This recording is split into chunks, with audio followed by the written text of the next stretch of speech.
Hello बच्चों। देखिए, जैसे मैंने प्रीवियस वीडियो में बताया था कि नीट में कितने क्वेश्चंस आते हैं, कैसे कैसे उसको प्रिपेयर किया जा सकता है, ठीक है, और वेटेज क्या क्या है इसके। तो आज हम लोग बातें कर रहे हैं कि 11th क्लास में से आप लोगों ने फिजिक्स को लेके कौन कौन से चैप्टर तैयार करने हैं, कैसे कैसे टॉपिक आपने तैयार करने हैं जो आपके नीट एग्जाम में, ठीक है, बहुत ज़्यादा वैल्यूबल है।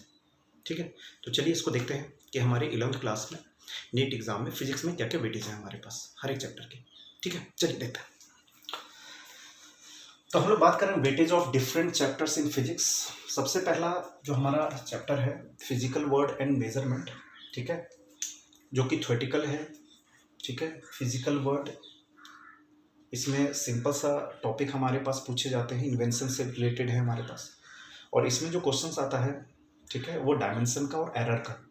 ठीक है, वो क्वेश्चन कन्फर्म्ड एक आता ही आता है, डायमेंशन और एरर, वो हमें तैयार भी करना चाहिए, वो ईजी है।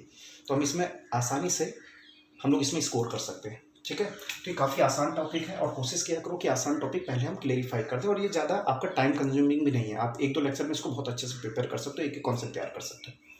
ठीक, इसके बाद हम लोग बात करें काइनेमेटिक्स की। काइनेमेटिक्स यानी कि 1D 2D का पार्ट आ जाएगा। ठीक है, और काइनेमेटिक्स में प्रोजेक्टाइल का जो केस है हमारे पास, ठीक है, वो बहुत इंपॉर्टेंट केस है हमारे पास, 2 डायमेंशन का केस है। तो प्रोजेक्टाइल हमें पढ़ना पड़ेगा। काइनेमेटिक्स के भी बेस्ट क्वेश्चंस आते हैं, और वेटेज आपको पता है 3% दी हुई इसकी। ये वेटेज चेंज भी होती रहती है, लेकिन ज़्यादातर केसेस में इसी को फॉलो किया जाता है। ठीक है, इसके बाद हम बात करें लॉज ऑफ मोशन की। लॉज ऑफ मोशन जिसमें हम लोगों ने न्यूटन्स लॉ, इम्पल्स, ठीक है, मोमेंटम, इन सब के बारे में पढ़ना है। ठीक है, तो लॉज ऑफ मोशन भी आपका 3% इसकी वेटेज है हमारे पास। ठीक है, तो ये भी काफ़ी इंपॉर्टेंट पार्ट है हमारे पास। इसके बाद हम कर रहे हैं वर्क पावर एनर्जी का।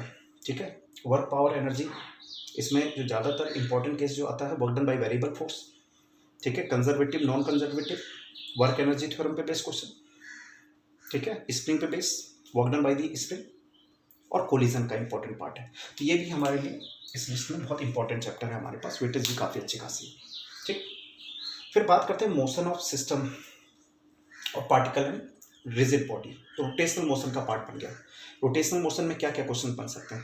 एक तो सेंटर ऑफ मास का क्वेश्चन बनता है इसमें। ठीक, उसके बाद मोमेंट ऑफ इनर्शिया, बहुत इंपॉर्टेंट पार्ट है। Parallel axis theorem, perpendicular axis theorem, ये क्वेश्चन बनते हैं इसमें से।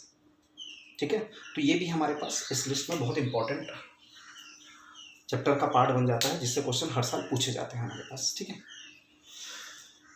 इसके बाद अगर ग्रेविटेशन की बात करें, ग्रेविटेशन भी एक छोटी यूनिट है, बहुत बड़ी बल्कि यूनिट नहीं है। ग्रेविटेशन में जो क्वेश्चंस पूछा जाता है, वो क्वेश्चन कहाँ से आता है? पहला केस कि आपका जो वेरिएशन है जी की वैल्यू में, एक दो बार क्वेश्चन वहाँ से ही पूछा गया, डेप्थ के अकॉर्डिंग, हाइट के अकॉर्डिंग। ठीक, उसके बाद ऑर्बिटल वेलोसिटी, एस्केप वेलोसिटी, ठीक है, और एनर्जी जो है हमारी ग्रेविटेशनल एनर्जी, इन पे बेस्ड क्वेश्चन इस पर बन जाते हैं हमारे पास। ठीक, तो बहुत ज़्यादा वेटेज वाला नहीं है, लेकिन एक आध क्वेश्चन पूछा गया इसमें से। फिर हम बात करें प्रॉपर्टीज ऑफ बल्क मैटर। देखिए, वेटेज बहुत कम है और बहुत बड़ा यूनिट है। इसमें आप लोगों ने फ्लूइड वेट सबके बारे में पढ़ना है, इलास्टिसिटी, ठीक है, जो आपका हाइड्रोडायनेमिक्स है, हाइड्रोस्टैटिक्स है, तो ये सब बहुत बड़ा ये बल्क आता है। ये कम से कम अगर इसको एक एक कॉन्सेप्ट को पढ़ा जाए तो ये कम से कम आपका 7 या 8 दिन ले लेता है। ठीक है, और वेटेज बहुत कम है, तो पहले हम लोग इसको अपनी लिस्ट से थोड़ा सा बाहर रखेंगे। पहले हम उन टॉपिक को तैयार करेंगे जो आसानी से हमारी तैयार होंगे, ज़्यादा कंज्यूमिंग नहीं है, और उसके बाद हम उन टॉपिक पे जाएंगे जो हमारा टाइम कंज्यूमिंग है। ठीक, इसके बाद थर्मोडायनेमिक्स। थर्मोडायनेमिक्स भी एक बहुत इंपॉर्टेंट यूनिट है। ठीक है, बहुत आसान है, ज़्यादा टफ भी नहीं, और छोटी यूनिट है। थर्मोडायनेमिक्स में हमें वर्क डन पे बेस्ड क्वेश्चन आ जाते हैं, फर्स्ट लॉ ऑफ थर्मोडायनेमिक्स से बेस्ड। और इसका जो सबसे इंपॉर्टेंट पार्ट है, work done in isothermal process और work done in adiabatic process. ठीक है, और इनका जो कर्व है वो हमें पढ़ना पड़ेगा। ठीक, तो थर्मोडायनेमिक्स हमारी लिस्ट में भी बहुत इंपॉर्टेंट चैप्टर बन गया हमारे पास। इसके बाद काइनेटिक थ्योरी पे जाते हैं। काइनेटिक थ्योरी में जो मेन क्वेश्चंस आता है हमारे पास, जो इसमें प्रेशर का लॉ है हमारे पास, ठीक है, उस पर बेस्ड क्वेश्चन बन जाते हैं हमारे पास। और उसी की हेल्प से जो हम लोगों ने बॉयल्स लॉ, चार्ल्स लॉ, इन सबको प्रूव किया था। प्रूविंग तो नहीं आती, बस हमें थोड़ा सा उनके बेसिक्स को पढ़ना पड़ेगा, उस फॉर्मूले को पढ़ना पड़ेगा। ठीक है, वेटेज आपकी 3% है, लेकिन ये हमारी लिस्ट से बाहर है। ठीक, and the last one is waves and oscillation.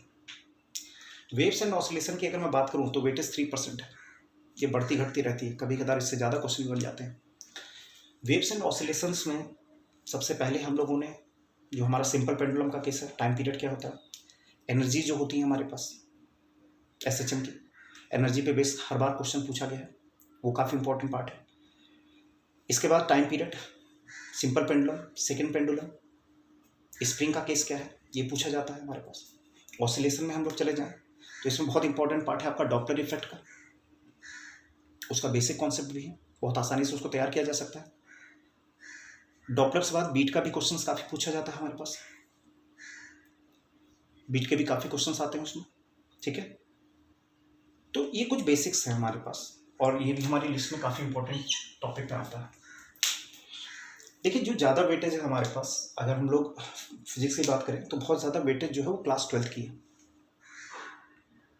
11th के ये नहीं बोल सकते कि नहीं आते क्वेश्चन आते हैं, लेकिन अराउंड 65 से 70% जो क्वेश्चन आते हैं वो क्लास 12th के आते हैं। इसकी वेटेज 30% है। इसीलिए देखिए मैंने कुछ लिमिटेड टॉपिक आपको दिए हुए हैं, और हम लोगों ने अगर प्रिपेयर करना तो पहले मुझे इन लिमिटेड टॉपिक को बहुत स्ट्रॉन्ग बनाना पड़ेगा। जब ये हमारे तैयार हो जाते हैं उसके बाद हमें पहले क्लास 12th के जो मेन टॉपिक है, जो मैं नेक्स्ट वीडियो में डिस्कस करूँगा क्या क्या है, उसको हमें तैयार करना पड़ेगा। और उसके बाद हम लोगों को ये जो रिमेनिंग टॉपिक बच गए हैं इसको भी फुल फ्लैश में देखना पड़ेगा, ठीक है। तो उम्मीद है ये आपको समझ में आया होगा। बाकी अगर आपके कोई भी डाउट्स होते हैं तो आप मुझे कमेंट्स बॉक्स में पूछ सकते हैं, ठीक है, जिससे मैं उसको फर्दर वीडियो बना के आपको उस डाउट को क्लेरिफाई कर दूंगा, ठीक। और जिन जिन बच्चों ने इसको लाइक और सब्सक्राइब नहीं किया हुआ वो भी कर लेंगे बेटा, ठीक है। चलो थैंक यू।